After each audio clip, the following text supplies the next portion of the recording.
Welcome to this special episode of The Burning Platform. Now, in the last 2 weeks, we've held two separate events hosted by Justice Malala and then by Penuel the Black Pen, and they've been phenomenal. They've been leaders from political parties who've accepted our invitation to talk about 100 days of the GNU. That's the first 100 days of the Government of National Unity. How are we doing, South Africa? What are the burning issues? These are the important conversations, and we've decided that it's well worth keeping these as part of the Burning Platform series. So you get to join in on them, and you get to leave your thoughts in the comments section. As always, we check all of them. Make sure you subscribe to the Podcast Party's YouTube channel. That's Podcast Party SA, and you will get notifications. Therefore, you don't have to miss a thing. Make sure you like, subscribe, all of that stuff. And now, 100 days of the GNU. I'd like to welcome each and every one of you to our conversation this evening. Last week, we did have Justice Malala, a very popular political commentator who hosted Nobuntu Hlazo-Webster of BOSA last week and Michael Beaumont of Action SA. So today is just a continuation of the discussion around the 100 days of the GNU. Some of you may not know, as much as this GNU word keeps being thrown around, the GNU actually comprises of a couple of political parties, the first being the African National Congress, as we know, the second being the Democratic Alliance, the PA, Gates and McKenzie, the Inkatha Freedom Party, the IFP, the Good Party of Patricia de Lille, the PAC, which is represented this evening, the Freedom Front Plus, the UDM, Al Jama'a, and Rise Mzansi. The UAT used to be part of the GNU, but then they pulled out after they didn't get a seat. So today we'll be carrying on with the conversation around the 100 days. I'm not here to try and steal any spotlight, and I'm hoping that our panelists will be the ones that are going to be engaging and entertaining you as much as possible. To start off on my left, we've got Mr. Vuyo Zungula, who is the president of the African Transformation Movement, the ATM. I've got a very long profile of this gentleman. He's an educated man, he's quite an academic, he's quite a passionate Pan-Africanist. But in the spirit of time, and because we want to engage on the GNU, I'm not going to give the full profile, but he is the president of the ATM. If we can please give him a round of applause. Second, we've got Ms. Karabo. She made sure that I pronounce her surname correctly, Khachau, who represents the Democratic Alliance. Again, very well decorated. We're sitting with presidents of SRCs, cadres of movements, adversities here, and I appreciate having at least a rose amongst the thorns this evening, and she's going to be representing the DA, one of the notorious GNU heads. If we can please give her a round of applause. And then last but not least, we've got Upraedi Ramarumo Mfulwane, who represents the Pan-Africanist Congress, which some of us love speaking about very passionately, of Robert Sobukwe and some of the fights that they've been involved in the past. They've kind of fizzled out a bit over the years, and I'm hoping that he can maybe answer some of the questions of where maybe certain things have gone wrong. They are part of the GNU. People may not know. They've got a ministry as well, a very important one being land reform and rural development. If we can please put our hands together for Upraedi Mfulwane. And so it is that I sit down. To kick it off, I'd like to ask each of you to please give an answer, and maybe we can start with you, Karabo. Many people are saying this is not really a government of national unity. They are saying it's actually a grand coalition. It's ANC and DA, and everyone just dances according to whatever they want. So I'd like from each of you to please share your thoughts on, is it a GNU, is it a grand coalition, and what is your take on the first 100 days? Firstly, hi, and hello to everybody here. It's super nice to be here. Thank you. So terming a GNU a grand coalition between the DA and the ANC is very disrespectful for all other political parties that are within the GNU, right? It reduces them, and it reduces the electorate, the people who voted for them. So that's the first thing, and we should shy away from doing so, because if we as a party are going to be a truly democratic society, then we should be able to respect everybody who has a seat at the table and everybody else who has their support. So that's the first thing. The second thing here is we need to also be honest about what it is that a government of national unity is and is about. A GNU is a government that seeks to unite a very fragmented society with pockets of deep division from the left all the way to the right, finding a central approach on policy directions that are not only going to deal with the heart of what plagues South Africa, which is unemployment and poverty and inequality, but also be able to chart a way forward for a post-poverty, unemployment and inequality world, right? So that is what you want to do. So when you look at all the other political parties that are represented, you'd never imagine that Azania and the Democratic Alliance would find itself in the same team having a conversation about what land distribution looks like, while having a chat about what, in the context of that, what a prosperous agricultural sector looks like. And so because on the basis of that, you are trying to generally get a government that is united for the best interests of society, making sure that we find ourselves again. Because the truth is, Pen, for 30 years, South Africa hasn't really been united. We haven't really been in a part where we really stand for what it is when we talk about democratic gains. We've had some sort of somebody there singing Itiblofan Onse Himmel, and then the other one sitting down while you're doing so and continuing with something else, and which is against that which we wanted to have post-apartheid and colonialism. And the time is now, 30 years post-democratic rule, to finally be able to exist in a country where the government program is geared towards making sure that we finally do get the unity that we want. We finally do get to have the democracy that we all want. And the best opportunity then rests in the primary government program of the GNU as far as their policy direction is concerned. Thank you. Praedi, do you agree with the PAC of Azania also being a part of this GNU? Is it a grand coalition? Is it actually a GNU? And do you see the PAC having a meaningful say, contrary to what maybe some may think out there? Good evening to everyone and my fellow panelists. Firstly, let me just say, we find ourselves a little bit divorced from the obsession of concepts. Sometimes what you call yourself matters not. What's important is exactly what you are. I can run around and call myself various names, N-U-G-G, what, but what is important is exactly what are we on about. So I've got short legs in entertaining what the name is. My interest and our interest as an organization is the situation at hand. 30 years down the line, we look into the mirror, we look at our people, we find a very horrific picture. And scientifically speaking, we can't continue with the same solutions that is not bringing different results. And that is not us as political leaders. That is the electorate. We are not dealing with something that we sat in one boardroom one evening enjoying coffee or extra coffee, and we just opted for the situation. It is the political science of the situation that we found ourselves in. The material conditions, the outcomes of elections spoke to us that we are where we are. After all, we as Pan-Africanists, my dear brother, we are open to speaking to various people. At the core of our foundation and principles is that we dream for a United States of Africa. And for that to happen, I must talk to my sister here. We dream for uniting everybody behind the Pan-Africanist banner. So for that to happen, I must talk to Comrade Zungula, I must talk to IFP, I must talk to almost everyone, whether we agree or not. The intention, after all, what is politics all about? The contestation of ideas. We must fight ideas with better ideas, not colors of T-shirts and slogans and many other things that are fashionable today. The size of a stadium a political party affords, it's what is of importance today.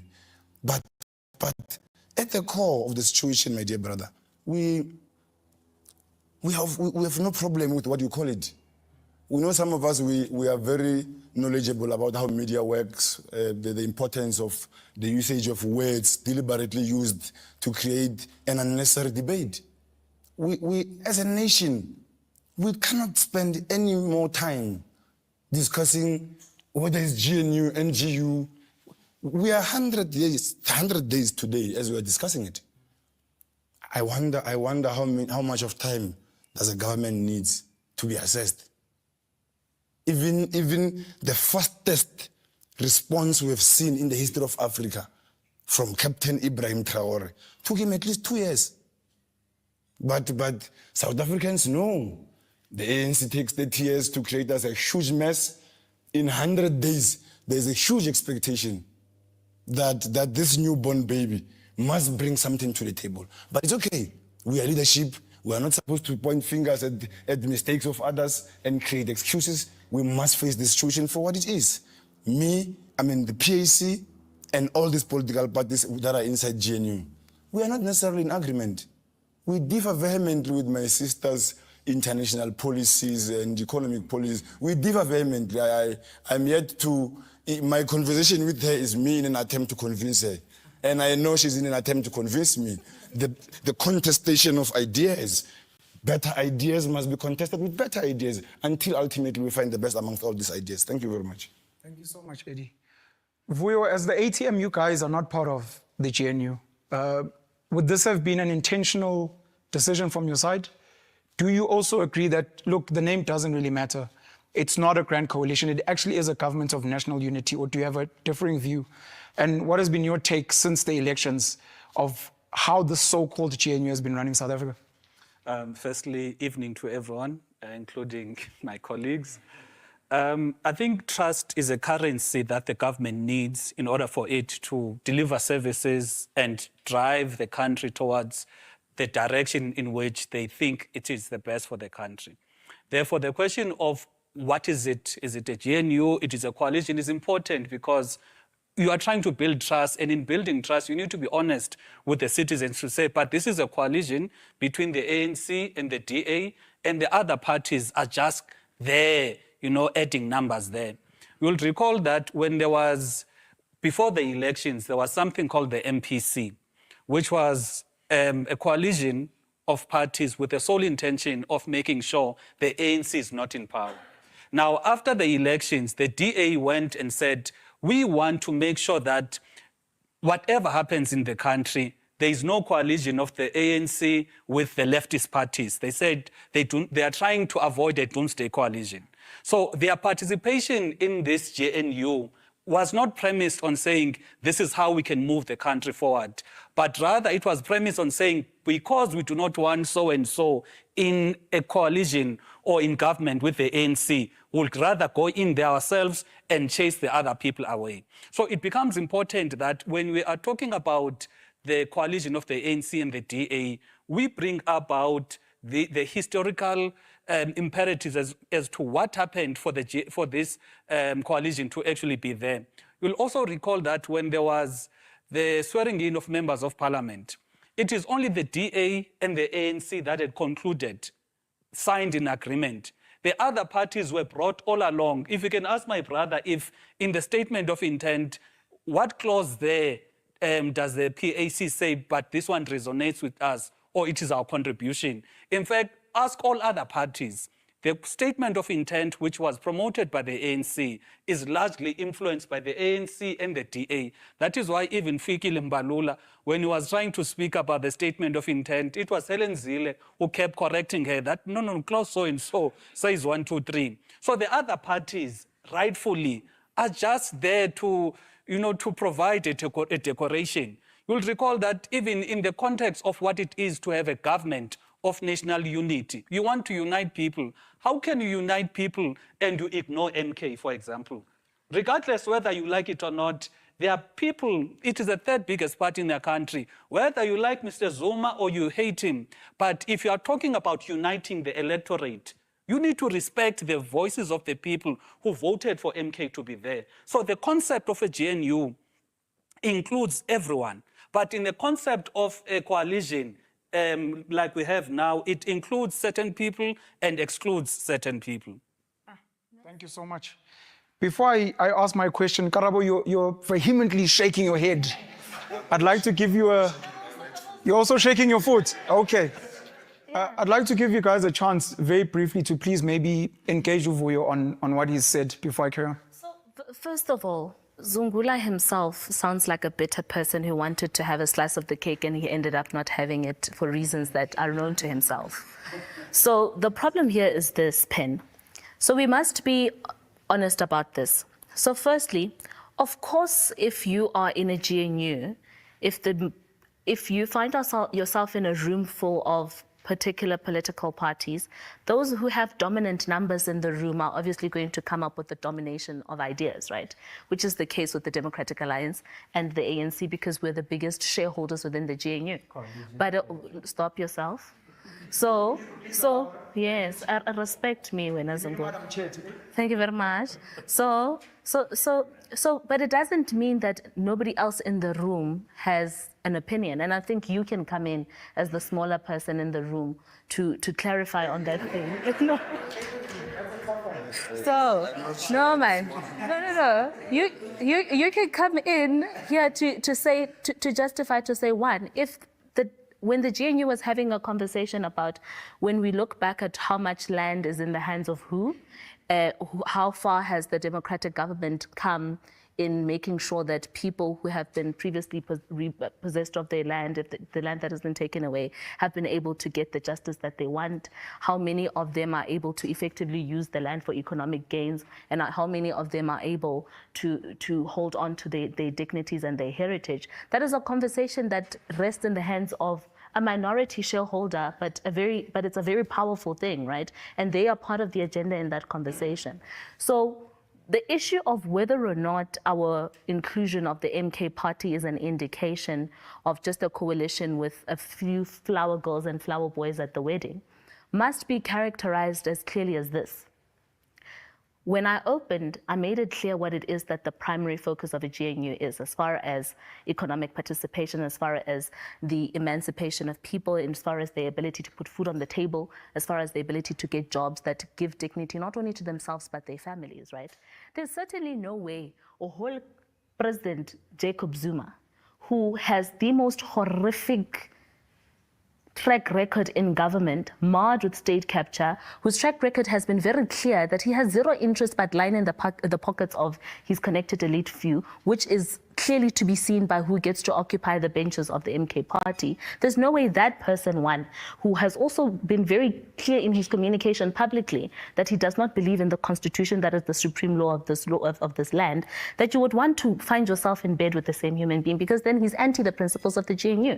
The same principle applies when you look at the EFF. People who themselves want to have a coup d'etat of a democratic regime, that they don't believe in democracy themselves. They've made it very clear that the current order of democracy as enshrined in the Constitution is not one that they want to advance. So when thinking and reimagining where it is that government is supposed to go in rallying the troops, which are the South Africans, there's certainly no way in our sober mind would want to work with those people. And that is why, even before the formation of the multi-party charter, Pen, the DA was clear that we're going into the multi-party charter because we do not want to find ourselves in a situation where we have to reverse the gains, although not to their maximum point, the gains that we have in democracy.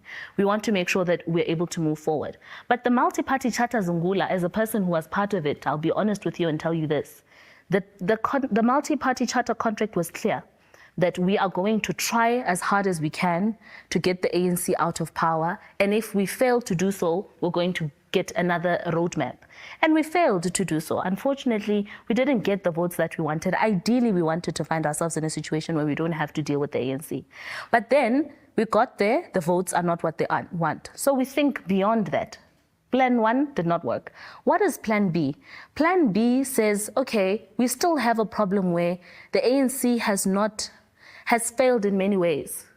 But if you allow these people who have failed in many ways to work with the MK and the EFF, who've shown themselves to be worse, actually even if not equally as catastrophic, to work together, then we're not going to have a land left. We're not going to have South Africa. We're not going to have a republic left. So what do? So we take the less of all evils, right? We work with the ANC. We know that they have shortcomings, many of them, and that's why we're having these conversations right now about how we can reimagine South Africa. Unemployment is at its highest. Our economy is not growing where it's supposed to. We have people that are dying every day. The criminal system is yet to be inspiring. Education is still a problem.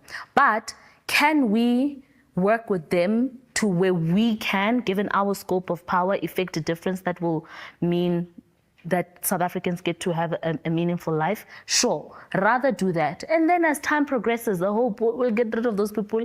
One day we will have a South Africa that has a great inspiration of what the Democratic Alliance is able to do. And to show that actually that idea works, you finally have in the first 100 days of the GNU remarks about a government that is doing well. For example, look at Leon Schreiber in Home Affairs. He's been able to clear backlogs and do things in 100 days that people have failed to do in 30 years of democracy. You look at what Minister McPherson is doing within the Department of Public Works. Nobody would have known what the cost of the corruption mafia within the construction companies are had we not had a person who's happy to be a whistleblower instead of sweeping matters under the carpet and be honest about the realistic picture that government is. His commitment to making sure that not only do we use the current existing batch of properties within the country, but we revamp them in a way that still gives us the economic participation that we want. You look at the work that Steenhuisen himself has been doing. Nobody would have had an honest conversations about what happened during COVID-19 with funds that were supposed to make sure that agriculture is intact. Nobody would have done that because had you still had the same people, things would have been swept under the carpet. For the first time ever, we have a Minister of Communications and Digital Technologies that is not only looking at ways to work around BEE standards to grow connectivity in the country, is looking at ways of making sure that we have even rural areas being able to connect digitally because we are in an industrial revolution that dictates that technology should be a thing. But he's taken it a step further, Pen, to even want to relook, going to Treasury to have us relook at the classification of smartphones and the cost attached to it. Because the bottom line is you can't live gacharara in a lifetime. For example, I worry about my grandmother Tabanchu. WhatsApp.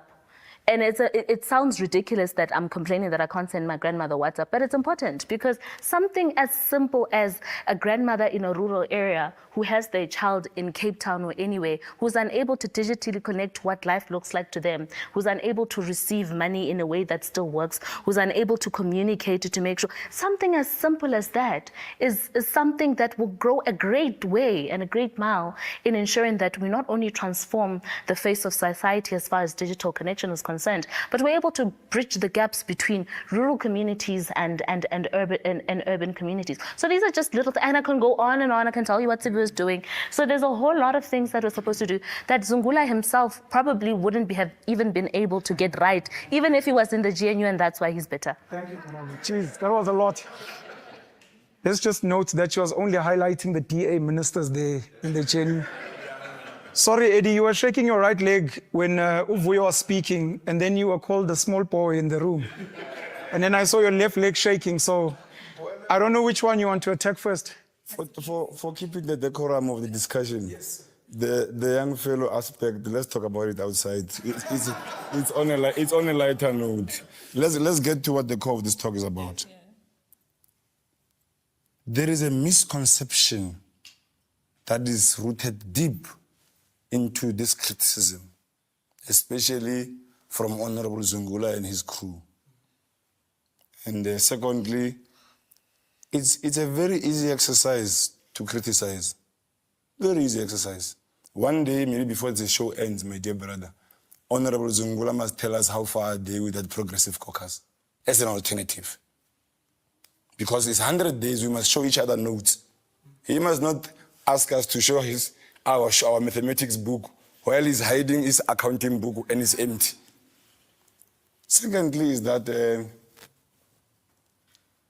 misconception is that we have problems with people because of who they are politically.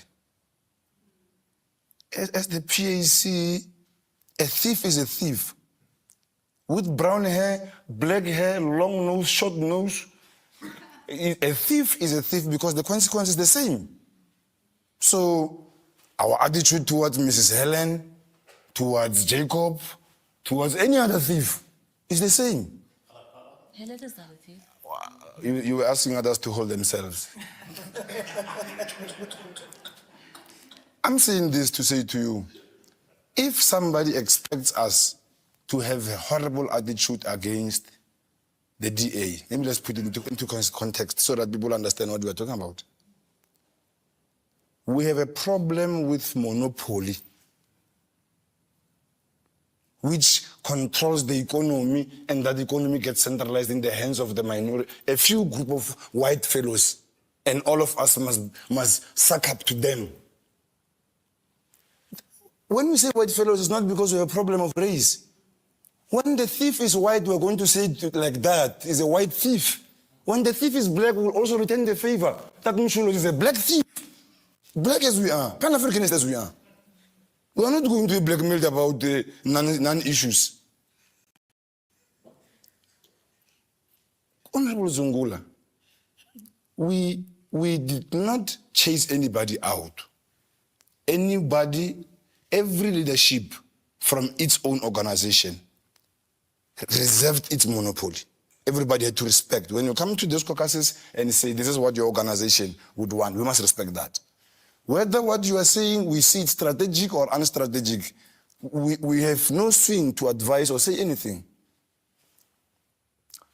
The part that these comrades are not mentioning is that there was a advertised plan alternative to GNU. Some letters written to IEC complaining about the elections, some attempt to go to the international court. We traveled that journey.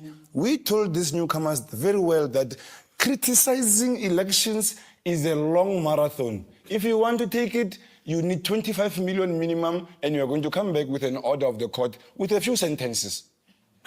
Because you criticize the IEC to the same courts. The same commissioners are appointed by the same state that is going to appoint the same judges.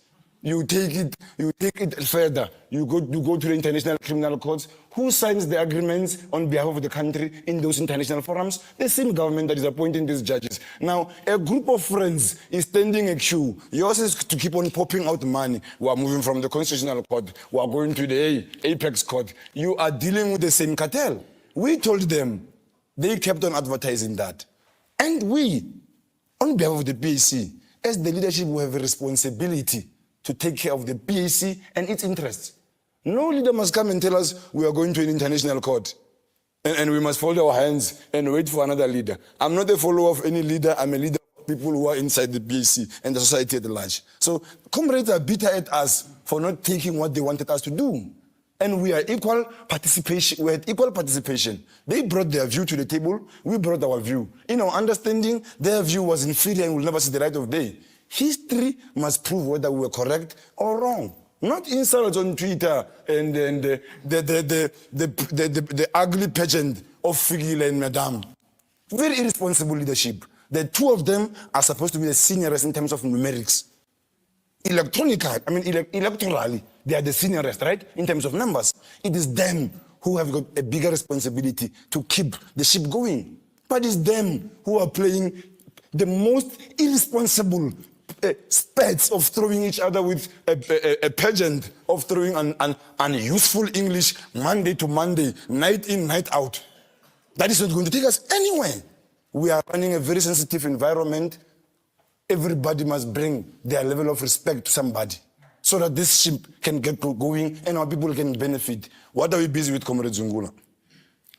We know, and we are alive to the realities, very alive to the realities, that we are leftists. We are not agreeing with any of these policies that are inside this government. But there is low-hanging fruits that just need the willingness politically. Political willingness. They don't need a new law. They just need a minister with the willingness politically to do something. Now here, we are saying, we have uprooted number one. Let's tell you what we are doing. There was mediocrity happening. A gang of fools running up and down our government offices in suits, pretending to be doing nothing while they are thinking a lot of nothing. Look at their documents, look at how much of time they've been in office, and tell me what they're busy with. Now today, we are not saying we've got best ministers. We are saying to you, there is sensible talking. Inside cabinet, you can sense that you are inside cabinet. Not that gimmick that the ANC was busy with. Cabinet meetings are typed before cabinet sits. Huh? And then lives of our people decisions are taken like that over cell phones because one leader is late, the other because they are friends of the ANC. We must fold hands, Comrade Zungola, my dear brother. Look and continue to look and continue to lie at each other and say, no, we will write a letter in Parliament. We will make a speech in Parliament. You know, we're a progressive caucus in Parliament. Electoral reality is that Madame has got a bigger say than us numerically. We must be realistic, me and you, when we speak. We must not speak as if we are the second biggest political parties, me and you. Our tone must match our electoral numbers. Simple as that. Back to the small guy in the room. So before I come back to Putu Vuyo, you seem to insinuate, Yes. you can correct me if I'm wrong, Yes. that the IEC, the judges, all the way up to the ICC seem to be captured, number one. Wait, before you answer. And then secondly, you know, Sukarabo spoke very well about some of the ministers in the GNU who happen to be blue. You've got a ministry as well, land reform and rural development. If you can maybe, I know it's a short time, you mentioned Brother Ibrahim Traore. If there's anything maybe that has been happening in the first 100 days with that ministry, especially because the land is such a sensitive part of the PAC's identity. We are saying to you, anybody who has got a land claim that is on our desk, there is a pen today to sign them off. Simple as that. We don't even want to, once somebody brings a claim, we consult, the claim is legitimate legally, and these people qualify, we don't have to waste a lot of time. The mediocre of ANC comrades of speaking a lot of English that they don't even hear themselves, national development, what. What is needed here is political willingness. Imagine, in other areas, the claims are as clear as broad daylight. Somebody's bringing an affidavit that is recent. The other one is bringing the one that is longer. We just have to use logic and sense. These ones are taking chances. They've just organized an affidavit. We don't need an investigation. Before you carry on, yes. So Leon, Hundreds and hundreds of hectares of farms are being dished out by the minister on a daily basis. Check our Facebook pages, check our Twitters. We are signing off. Our people are getting land day in, day out. that's what I was trying to confirm. That's what I was trying to confirm. We've been getting a lot of media stories about the work Leon Schreiber has done at Home Affairs. Yes. So as you're speaking about will sign, you can say in the first 100 days, you guys can say there's a lot of land we've already signed off on. Hundreds of millions are already out worth of rents of farms. I'm not telling you a theoretical story. Sit down tomorrow, you're a journalist. In your spare time, your journalistic skills, stretch them a little bit. Go into our social media accounts. You will find us signing. We are carrying checks on those. We're not talking a lot. We are carrying paperwork. Communities are clapping hands. We are signing. Thank you. The parts on the capture. Aha. Very interesting part. Very, very interesting, my dear brother. To South Africans, we must be very realistic to ourselves. There's one thing that we are very good at. Telling a lie until we believe it ourselves. We are good liars until we believe those lies and they sink in our heads and they make headlines daily. Maybe let's teach you how to capture a state. Because people behave that if we speak like this, we don't know how a state is captured. It's easy to capture a state. Let me give you a practical example of what's happening locally so that you can understand how a state is captured. An ANC branch will be operating there. There'll be construction and many other tenders dished out. The people who are dishing those tenders out must fund that branch, right? For the branch to survive. In the long run, those business people become politicians themselves. They choose who must be chairman of the branch. They choose who must be a candidate up until they are senior leaders today. They are contesting to be presidents. The state does not need to be captured by some people from very far. Our own brothers, they must not tell us some Indians came here and captured the state. When they brought Indians themselves because they were looking for money to go to elections. To capture the state, you must capture the African National Congress. Sure. Then the African National... Now, if you say to me, that lie we're speaking with Comrade Judge Zondo, the state is captured, it's a big lie. If the state is captured, why is he not captured? He's part of the state. Why is this? If he can't say to us the state is captured and expect to see the other side of the table. We're also going to jump and see the other side. We'll also jump. Who will remain in the state? So if all of us say the state is captured and all of us stand up and say, no, the state is captured, who will remain the state? The state is not some tables and desks in those offices. It's human beings that are alive who are signing papers off on a daily basis. Thank you so much. I'd like to give Brother Vuyo a chance. A lot of clapbacks. Yeah. Without disintegrating into a debate, I'd like to ask you what you would prefer to see if not a GNU/Grand Coalition. And Upra Edi raised the very important part of the other side, the progressive forces, the fight to take the IEC for some type of corruption with election rigging, etc. What do you have to say about that? Because the media and many others are celebrating 100 days and there are still many people that are aggrieved.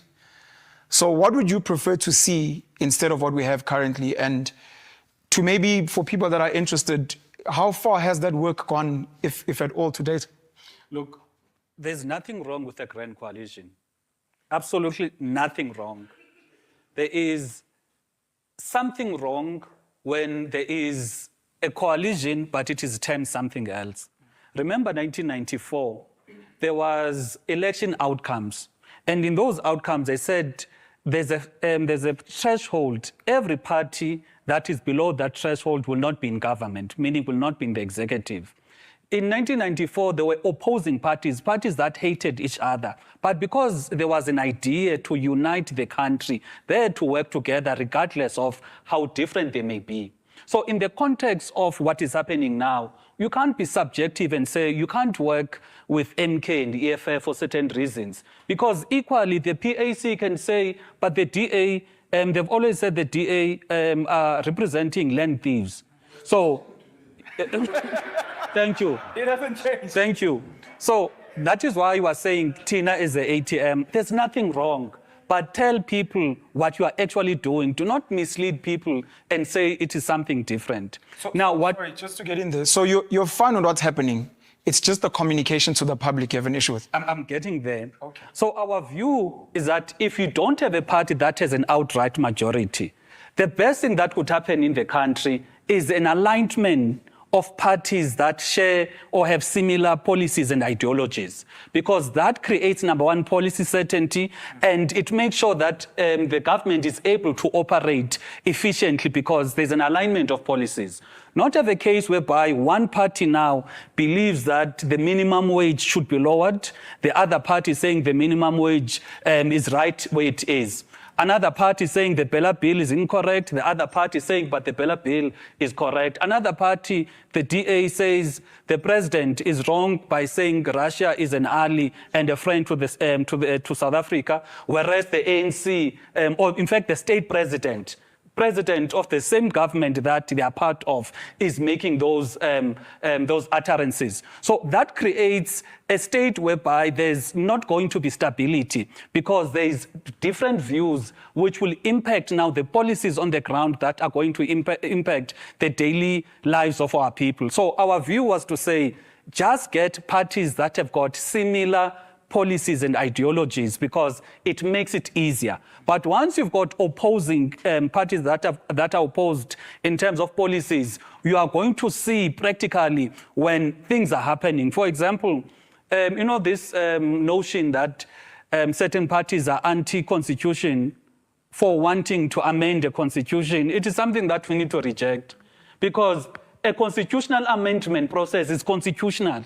Similarly, we had Ms. Zille of the DA saying they're not going to support the impeachment of Mr. Ramaphosa, meaning they are anti-constitution because it is constitutional. It is a constitutional process to impeach a president for violating Section 89 or in line with Section 89. So what we have here in the when it comes to the GNU is that people are making utterances based on what is making sense to them, instead of staying true to the principle. And the principle, Tina, that we are saying as the ATM, if you are talking about an idea of uniting the country, you do not have a leeway of choosing who to work with because of their policies, because you want to unite. And it is not about Mr. Zuma.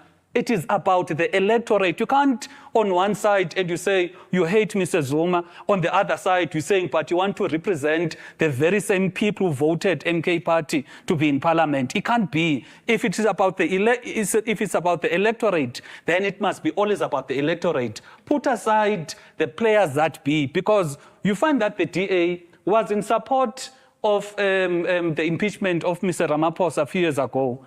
But because now they are saying, let's put the country forward, we're going to work with Mr. Ramaphosa for whatever reason.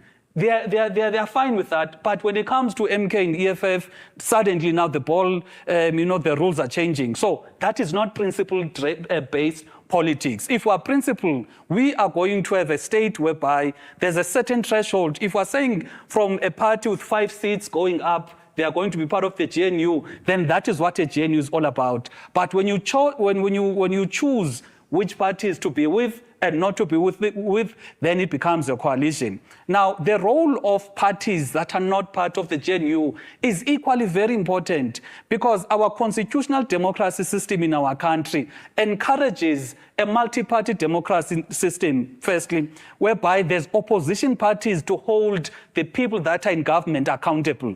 Therefore, there's no obsession from us as ATM to say we wanted to be part of the GNU. Never, not even once did we go to a meeting with the ANC or in the Progressive Caucus and we say, hey, but we want to be inside. If we're not given a position, we'll come back. That was not our thinking. Our thinking was to say, the people that want the blue lights, let them go in there.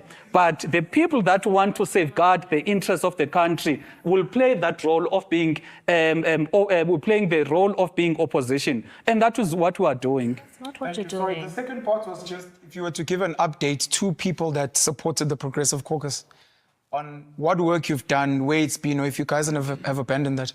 No, the Progressive Caucus is still functioning. You'll recall that even now in Parliament, who is in it? Sorry. All 5 parties. It is MK, EFF, NCC, ATM, and UAT. All of those parties have been submitting motions. We remember that the EFF submitted a motion about establishing a committee to deal with the question of extortion. That is, amongst others, the work that we're doing as the ATM. We submitted a motion on rent manipulation so that Parliament actually does hold inquiries on the questions of rent manipulation. So we're not just a caucus that is standing in the sidelines saying this is wrong, but we are putting motions in place that are debated in Parliament, and other parties reject such motions. DA rejected the establishment of a committee that would sit and investigate the extortions ring that we're having in the country. So the Progressive Caucus is not a caucus that is all about crying foul or identifying mistakes of the government. When the government is doing the right things, we are correctly behind them. Like now, on the issue of Israel and Palestine, we are 100% behind the government on the position of saying they must close the Israeli embassy and make sure that the people of Palestine receive justice. Now, you can't now say we are opposing the government, because when the government is right, we support them. When we feel that the government is making a mistake, it is our duty to provide an alternative, and that is what we are doing. Very quickly in closing, are you still challenging the IEC on the election results? We are challenging the IEC. We read today that the IEC requested an extension to file their papers. Okay. I don't know why, because they were confident a few months ago. So we're challenging those elections because we believe that if there's something wrong in any place in our country, whether it is the management of the elections, it is when it comes to delivery of the SASSA grants, we must never allow ourselves to keep quiet simply because there's some bit of benefit to us as a parties. Thank you. Oscar, I was sorry. Again, I'm trying to not get us to, degenerate into a debate. Ukoko Helen has had a few issues with some of the happenings around the GNU. There have been threats of exiting, especially with the Bella poll and others. Are these threats real? And if they're real, how would the DA explain to everyone who supports them, to the country at large, that, look, we're happy to let the MK, EFF work with the ANC because of these few clauses in the Bella poll or something else? Before I do that, I think I can't let this slide because there's a. But short, I'll if try. possible. Thank you. So there's a whole lot that doesn't make sense in the order of Zungula's thoughts. First of all, you cannot in your brain say that the post-apartheid, the National Party and the ANC hated each other, but they hated each other because of democracy. It's fine, they can work together. And then come back 30 years later and say, no, but the DA and the ANC and Azania hate each other, but they can work together because that's not fine. That logic does not work. I think you were thinking about, let's say, a DA and an MK. No, hold on. I heard, so the primary example he was making when he was talking about making sure that political parties that share the same line of thoughts, the same ideologies work together. It's the same thing. So you can't in your brain say that you want to have political parties who work together solely if their ideologies are on the same track, if you are also of the opinion that South Africans find themselves in a situation where they need more than just ideological conversations on the table to move them forward. Practically, if we are all going to find ourselves where we're able to emancipate South Africans to the full extent of that which is dictated by the electorate to government, you then need to be comfortable finding yourself in a situation where, yes, I do not agree in Azania's approach on how to deal with land. He's never going to agree with me. But because we understand that we're supposed to find a consensus in a way that will meet the best interests of majority of the room, we are going to do it. And on the basis of that, we're not going to call it a coalition simply because it was not apartheid and apartheid. It wasn't a conversation that happened post-apartheid and in the beginning of democracy. So that logic does not rest with me. As far as the work that they are doing in Parliament and them being progressive is concerned, he's lying. Because the current progressive, I am a member of Parliament in the same Parliament he's in. The work that the progressive caucus is doing is entirely weak. If anything, since the Democratic Alliance's exit of the opposition benches, the benches are naked. I'll tell you how. Outside of the motions that they brief that they give to Parliament, a Parliament that his political party is unable to fully man because there's only 2 of them. Outside of those motions that they bring for debates and outside of letters that they write, the actual meat of oversight on the work of the executive is seen within committees. They're not there. They are never there. Those people, the majority of political parties that are in the opposition, that is the MK, that is the EFF, that is the ATM and all the other people that he listed, they are not inside committees to really, really scrutinize the books of government. And if they are in committees, the truth is that most of them who hold the muscle of oversight, which would be in the case of the MK party and the EFF, have very, very poor capacity and quality to actually engage with the work that they're doing. The MK party, for example, themselves, they're a bunch of whole new people who are still going through orientation right now, very much confused about what it is that Parliament is supposed to do. Zero decorum. The whippery itself is very naked, weak, and unable to give direction for what South Africans need. So that is the truth. The second thing, when you look at the EFF, yes, has always been clear, and Malema himself has given clear directions that people must be on the ground and not in Parliament because that's where they're supposed to garner votes. So how are you going to go back to the ground and tell people that they must vote for you when you're not exercising the job of being in Parliament for the reasons that you said people must vote for you? So you must be very honest about the nakedness of this thing. Godzilla and Mbalula. Sabona. We were clear going into the GNU that we are not in a dream imagining that we're going to fall in love with each other, that it's going to be a soapy that is beautiful. I finally see the beast is no longer a beast, he's a handsome guy, and we're going to fall in love. We were clear, we knew what it's going to take. And we were honest to say, look, fundamentally, education is not something to play with. Education dictates where the future is going to be. And an integral part of our education system is mother tongue language, right? Because statistics show very clearly that kids that have, from the onset of their cognitive ability to consume things, who learn in their mother tongue first, or while doing so in the mother tongue, on the same time do that in English, have better prospects of being able to function in school, have better prospects of learning, they have better prospects of making it in life. And And when we see that, and on the basis of that, we cannot rationally, as the DA that wants to transform the face of our educational sector, be comfortable with not fighting to ensure that, irrespective of whether you are a Piet van der Walt in Stellenbosch or Unthabiseng Maqelepo ka hara Welkom, you should be able to, hore na o rutwa ka Sesotho or ashe in Afrikaans leer, you find yourself in the same kind of privilege. And that is a bone of contention with the Bella Bill. And that's why we will never be able to comfortably go back to the nation to say, we are happy to allow the bill to progress as it is, because then we would be failing the nation. If we want to make sure that we have the literacy rates that go up, if we want to make sure that we have matriculants that are able to become something in life outside of just being unemployed or even not being able to meet a threshold that affords them access to tertiary education, these are the things that we're going to do. And that's why Helen is fighting as hard as she is, and the rest of us are as well. How will we... GPS signal is lost, but we're still here. Continue. How are we going to explain it to the electorate that we went back and we handed them to the wolves, which are what we have characterized the MK party and the EFF to be? It's going to be a hard one, and we don't want to find ourselves there. That's why we're working as hard as we are.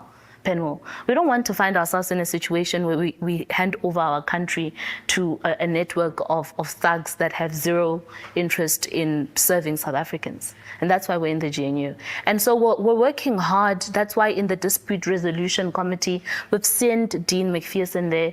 We've asked, as far as the Bella is concerned, for Siviwe and John to engage the president to make sure that we're able to get the things that we want, to make sure that South Africans are there. And I think we downplay this conversation when we talk about the threats that we're making. Sure, that's the reality. But the bottom line is we want to make sure that when we look back at the work that Mayor Jane Sithole is doing in the Department of Small Business Development, we're able to see her footprint in making sure that enough young, up-and-coming kids, and I call them kids because I'm a kid, right?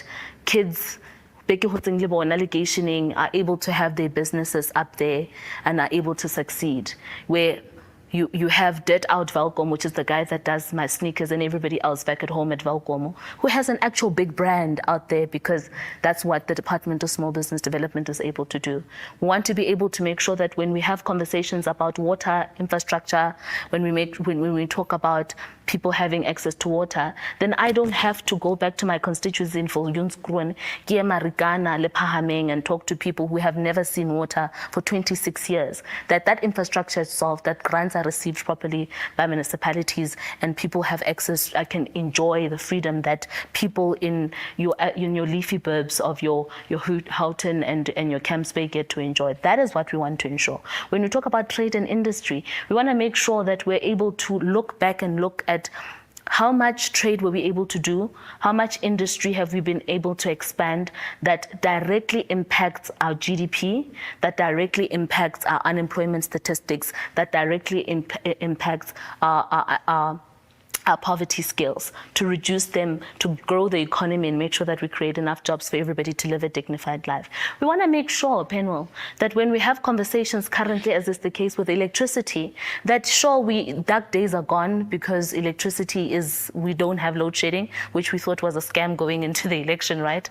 But beyond that we don't have a case where Eskom gets to charge you as much as they want. Because the bottom line is that since 2007, we have had 450% increases of electricity, and now Eskom wants to charge us 30% more. And the bottom line is that we can't continue to fund the failings of Eskom, because even outside of those of the increases, Eskom also, with the new publications, has an opportunity to charge you what they call a make-up tariff that can go as high as however much they want to. And that is a problem for South Africans, because we shouldn't be in a situation where we must choose between buying Pufia Papali Pil Chate and putting the lights on in the house, where we must choose whether we're going to pay our rates and taxes and whether it shouldn't be a tit for tat. So that is what we are. Yeah. In the spirit of time, and I'd like to give you guys the floor. I've got so many more questions, but like I said, it's not about me. For those that maybe are tuning in, who are watching us online, if you'd like to see the first part with Justice Malala, where we're at Bossa in Action SA, please tune in Podcast Party SA. And we are being hosted by Democracy Unplugged. Your name, very quick question. You can give it to the floor. Depending on what the question is, we may give it to other people so that all the panelists have a fair chance. Thanks, guys. Evening, everyone. My name is Xavier Bapu, no affiliation to any parties. Very quick question, very simple. I don't think it's been tackled enough, but there is zero transparency inside the GNU. Honorable Zungola, I don't think it's for you because you're not in the GNU.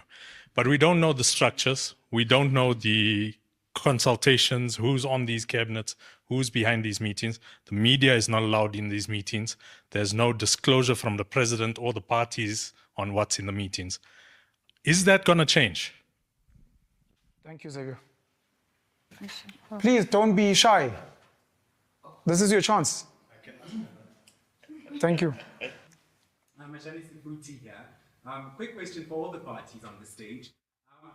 I think most people just want to know, what does a government of national unity that works for the people look like from the perspective of each of your parties? So I just want to put a point of clarification, Pen. My name is Kanthan Pillay.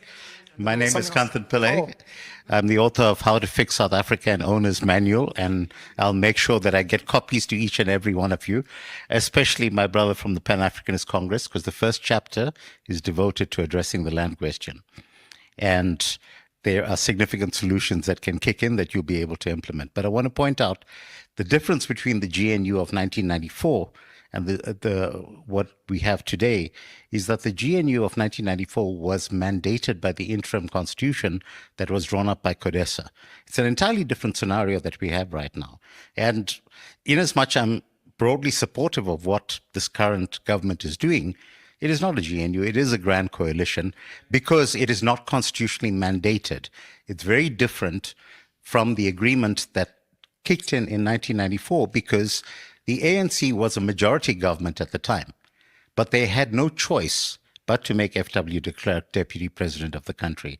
So we must not try and repurpose epithets that actually existed 30 years ago in order to create an illusion that we're returning to Mandela 2.0 under Ramaphosa, because he's not. And he has to answer for Phala Phala. So I think it's important to get that out there. Thank you, Kanthan. Can we get one or two more, please? It's a safe space. The political parties are looking to... I'll ask a question. It's a really simple question, man. We have seen horse trading. We've seen backdoor negotiations. Why should any of us trust any of you? Genuinely. Because you guys mentioned it earlier on. Before the election, it was multi-party chat. After election, it's GNU. Before the election, it was, we'll never work with these people. Sningning, no, we'll work with them.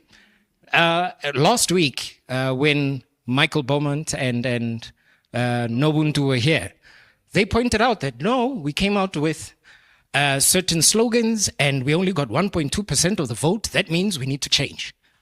Why should we trust you? The amount of flip-flopping that happens within South African politics is enough to drive anyone crazy. So my question is that simple. Why should we trust any of you? Thank you, Jack. Braidi, I'd like to start with you. Many Pan-Africanists are very passionate about getting the land back and about what's happened in this country. You speak about land thieves and the like. Many of them feel like you guys have sold out. I don't know how you'd address that the Pan-Africanist Congress of Sobukwe is now working with land thieves. And to part of the questions, the trust. I'd like to start with you. I'll go to Uvuyo, and then one of the questions I'll give to Auskarabo. Well, from time to time when we discuss the land question with people, especially this Johnny Come to Joburg, who are singing the land, everyone is singing about the land. Well, and we discover that these people do not understand what we're talking about.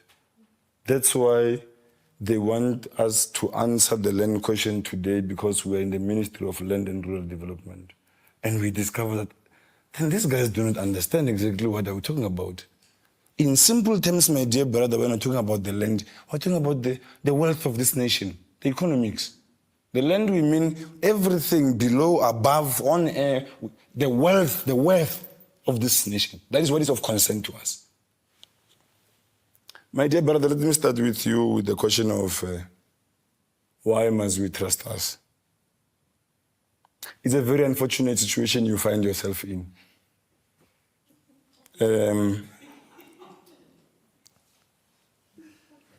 The political landscape in South Africa has, leadership is a collective process.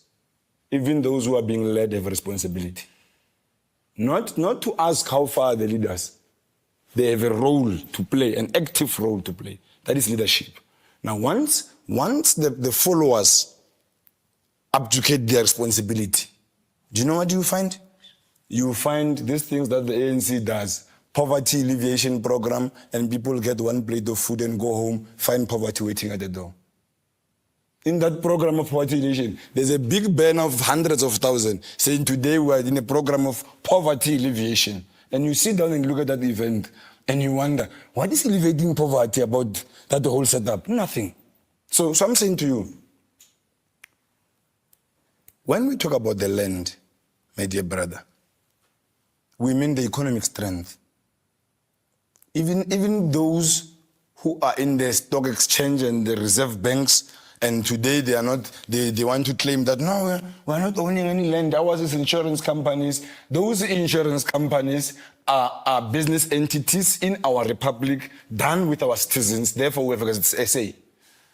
Let's get down to the second question. My dear brother, I said it to you earlier on that there's something fundamentally wrong with us South Africans. Somebody was saying, even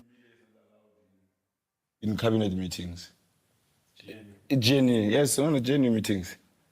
That expectation is a child of the sensationalization of politics by the media.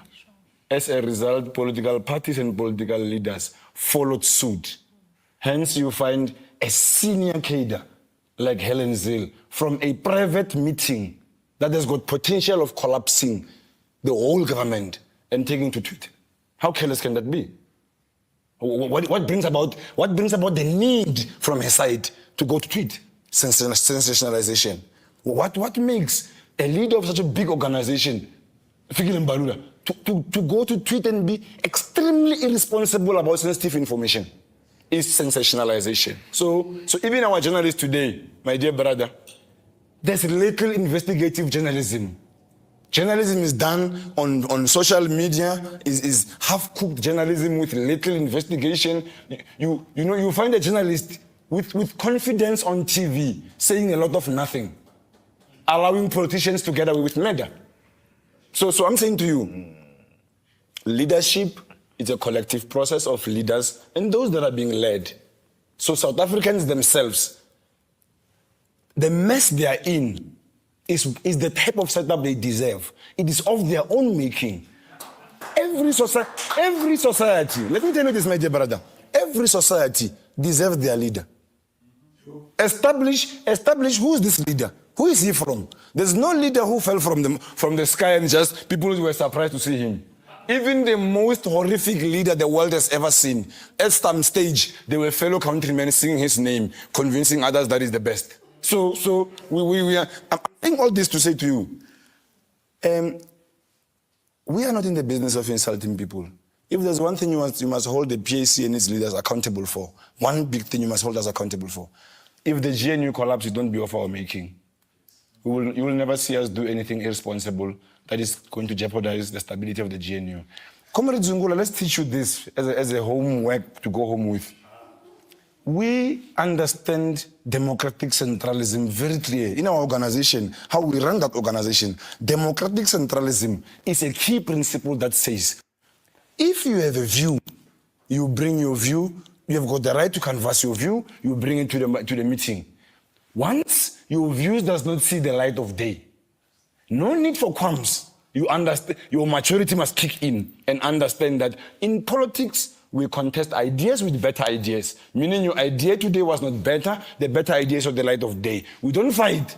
We don't even throw things. We don't start those things of posting ugly pictures on each other's Twitter accounts. That's being childish.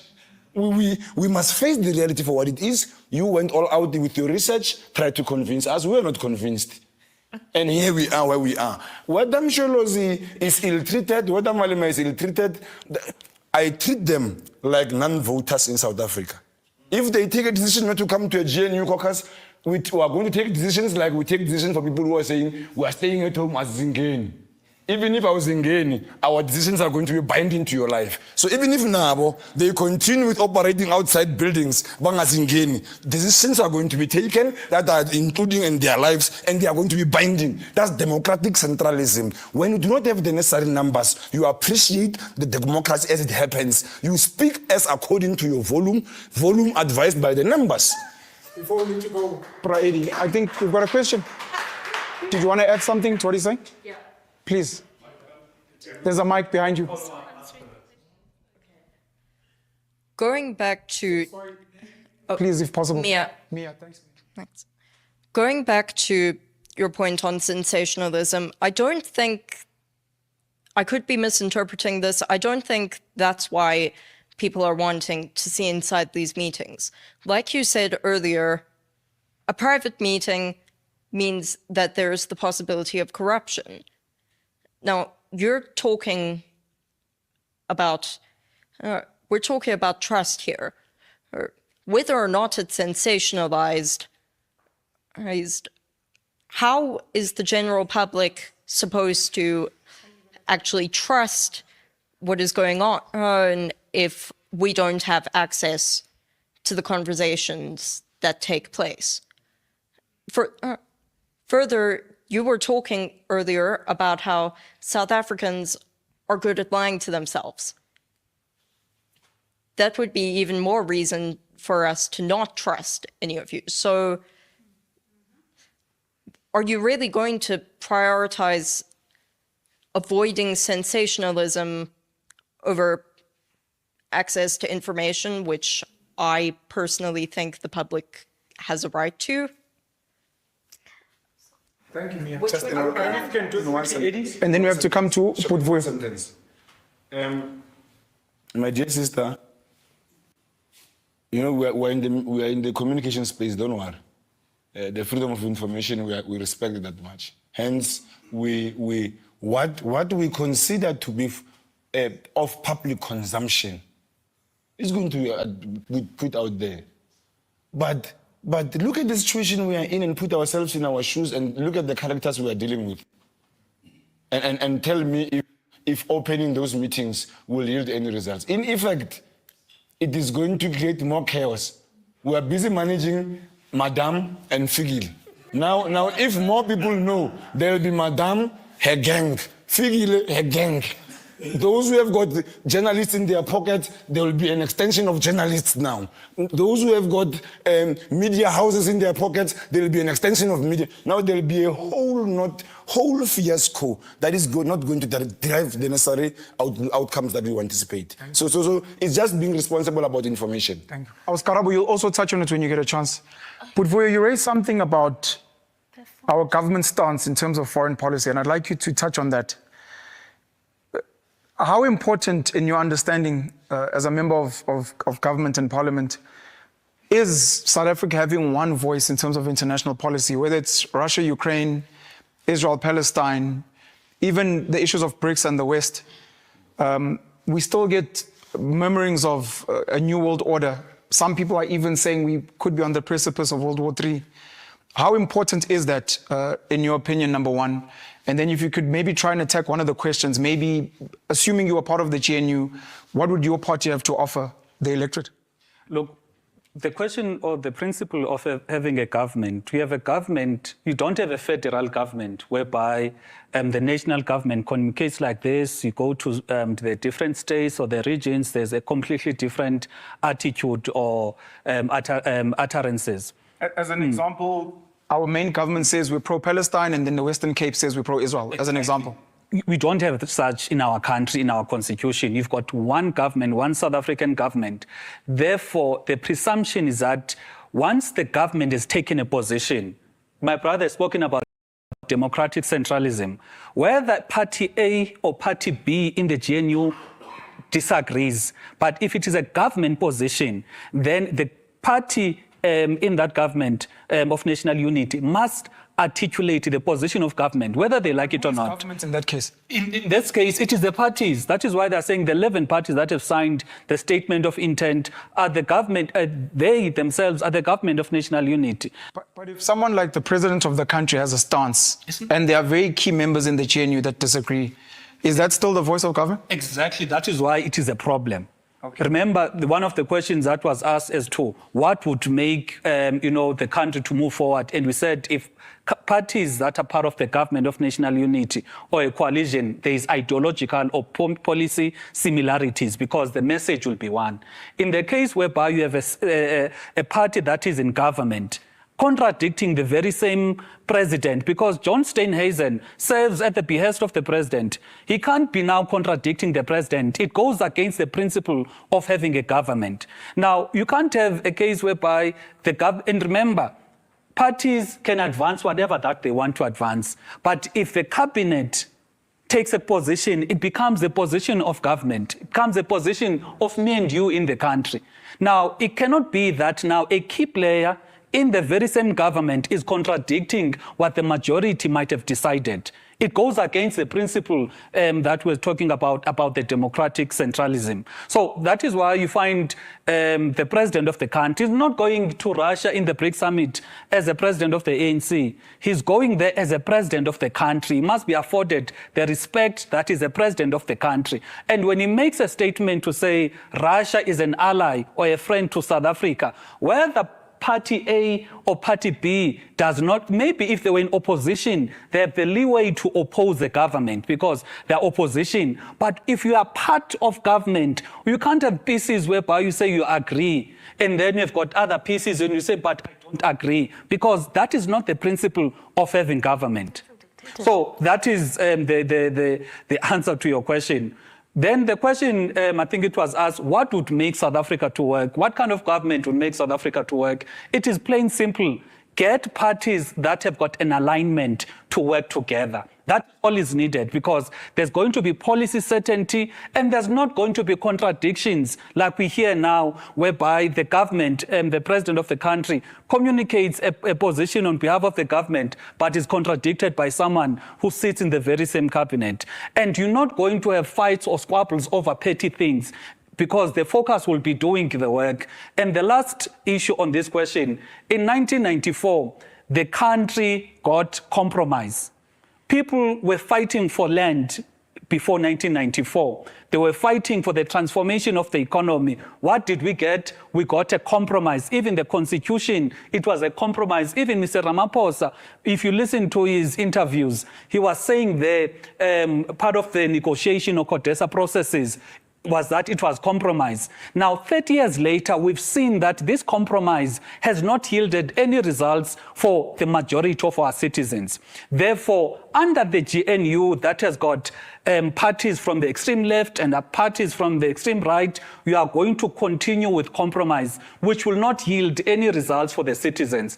And on the question of the ministers working, you can take someone who's out of prison now, or someone who did not even go to school and you make him a minister, he's going to do something. So there'll always be something that is done. So there's nothing special about praising fish for swimming because that is what is expected. But if perhaps the question should be, what can we measure the success of the GNU or a government on? What are the key metrics? When it comes to our country, what are the key things that are problematic? It is unemployment, it is crime, it is illegal immigration. Therefore, it is landlessness. Therefore, if we're to base or subject this government to scrutiny, if we can look at those metrics, then we can reach a conclusion whether it is failing or it is not failing. But if we are going to clap hands because there's a certain minister who signed a certain document, he's expected to sign a document. You can take someone who did not even go to school, you teach them how to sign, they will sign. But And that is what happens sometimes when, you want to create a sensation or you want to make yourself believe that something is working. You want to have easy wins and you praise yourself over something that is basic, because the very same things that are done now by the ministers of the DA, one person can say, but the ANC ministers in other departments were doing actually the same things, but on the key metrics, unemployment, inequality, poverty, landlessness, and illegal immigration, where are we as a country? In 100 days. Skarabo, I don't think I need to say anything. You look like you're itching. And then after you, if you guys have any short closing remarks, and then we'll wrap up. Thank you. Okay, I'll respond, and then I think there were 4 questions that came from the floor. I'll address those. So first of all, Zungula, I think it is incredibly irresponsible for you as a whole president of a political party who knows you're going to have engagements publicly to at least not make sure that the basic information that you're going to talk about, you have it as fact. First of all, the both of us here are in the GNU, and we can tell you for a fact the president did not go to cabinet and talk to cabinet about what it is that he's going to, about our position as far as Russia as an ally is concerned. So the conversation is, and it is on the basis of that we as the Democratic Alliance have a problem to say, President, sure, you are the president and you can go talk on behalf of the country. But on issues of contention, such as what divides political parties in the GNU, you have a responsibility to make sure that even if we don't agree, consult us.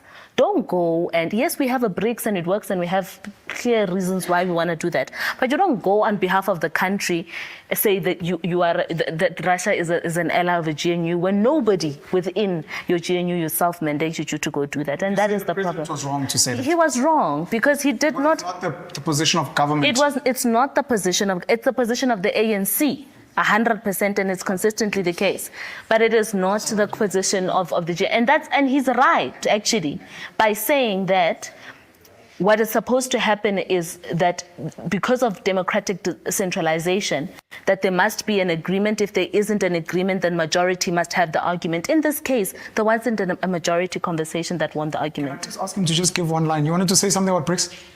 Very briefly, please. Is a member of BRICS, and how they've always stated that China, Russia, India, they are friends, they are allies. The president simply said that in a different way. So he did not need to come out and say, okay, I'm going to say Russia is an ally, because it's been, the fact that South Africa is part of BRICS, South Africa, the country, not the ANC, is a BRICS partner, and South Africa, that is why... No, let's shut it down there. I just wanted that part. Yeah. Sorry.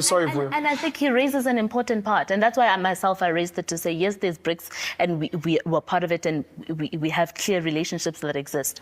But you need to, you don't need to agree with what I'm saying. Please continue. What I'm saying here is context also matters, right? So beyond just conversations that are happening internationally about economically where we're going as far as our participation in BRICS is concerned, there are certain conversations that are had and perceptions that are made with context behind them, which I won't share here because it would be irresponsible as a GNU person to do so. I won't do that. But there's certain contexts that, because we know them, we know why the president's statement is a problem. But I'll forgive you because you're not part of the team, you wouldn't know. We're running out of time, just so you guys know. Thank you.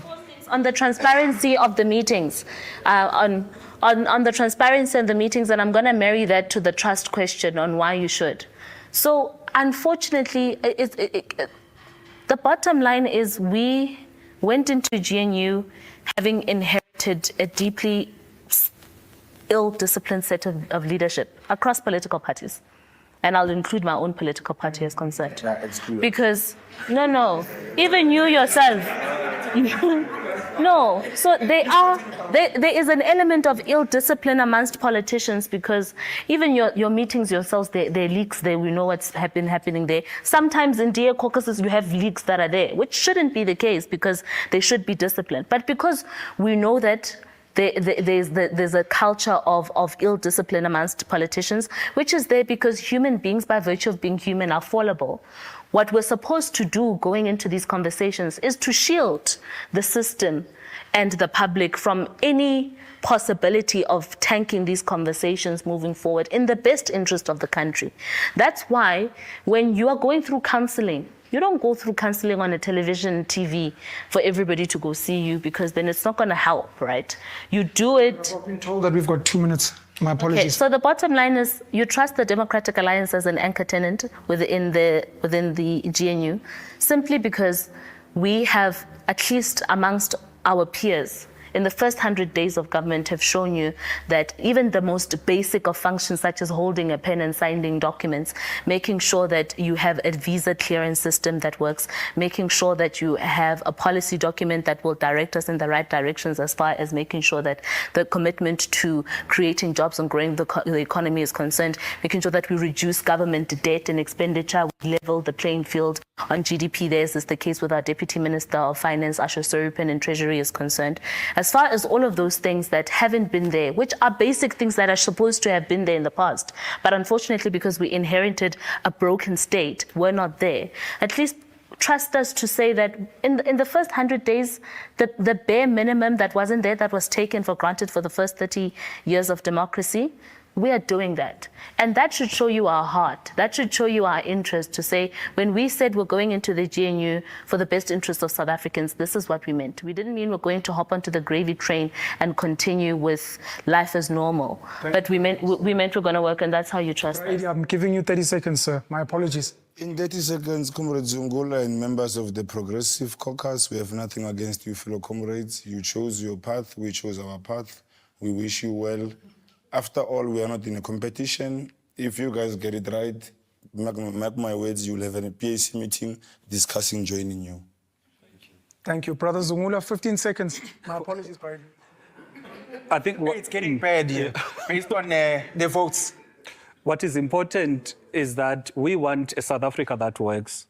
And the South Africa that works must be anchored on being truthful to South Africans, but most importantly, we want to drive this message to say there must be the alignment of policies to ensure policy certainty. There's no contradiction to have a government that is serving.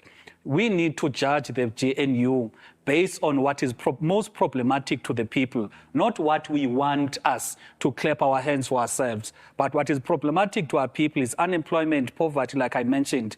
If this this coalition can get that right, surely, even not as the ATM, we can say, well done. But in the event they do not get it right, we're not going to be happy that there is a minister that is signing something, because anyone can do that. Thank you. I'd like to thank my panelists, Praedi, Auskarabo, and Uputivuyo. And I'd like to thank each and every one of you for joining us again. The podcast Party SA on YouTube. Click, subscribe, like, and thank you to Democracy Unplugged and for everyone who was involved, especially the team for this evening. Please travel safely home.